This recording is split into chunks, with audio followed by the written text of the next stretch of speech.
Whether you're using a mouse or a trackpad, moving the mouse or moving a finger on the trackpad moves what we call the cursor around the Excel screen. I'm simply moving this in a circle right now. I'm using a mouse. This is referred to as the cursor, and its typical look much of the time is what we call a three-dimensional plus. Now, at different times, this pointer changes.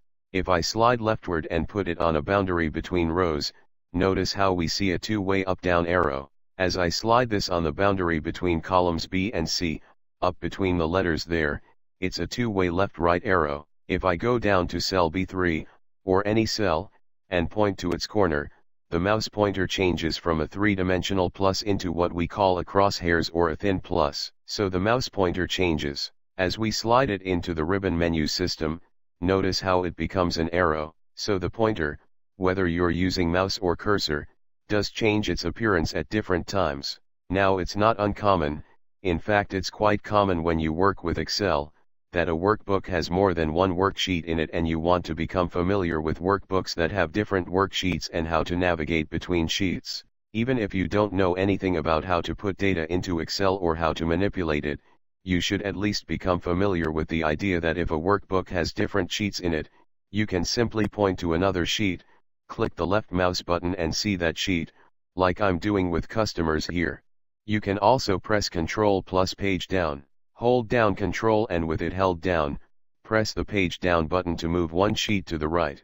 You want to have a certain level of confidence that says in any workbook I can get to this sheet or that sheet. So we see the sheet tabs at the bottom. If you'd like to move leftward, we can do this with Ctrl plus page up.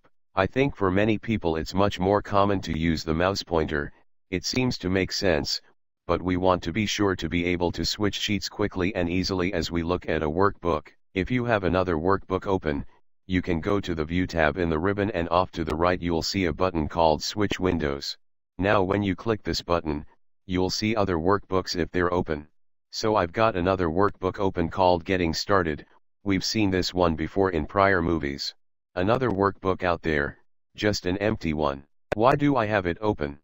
Well, maybe I'm going to copy data here, or maybe I'm going to start something brand new, but I don't want to close other files. You can certainly have more than one workbook open at a time. It's not exactly recommended, but at the same time, it makes some good sense at certain points to have different workbooks open, not only because you're copying data back and forth between them, which you might do at different times, but sometimes you're just working on two projects, you need to have both files open. So we can always go to the View tab, switch windows, and go to a different workbook that's currently open, back and forth here. And the more you work with different workbooks, you begin to have a sense that seeing different worksheets is just the norm. It's quite common, as we're seeing here. Different worksheets within the same workbook. Remember, click the tab or press Ctrl plus page down to move rightward or leftward.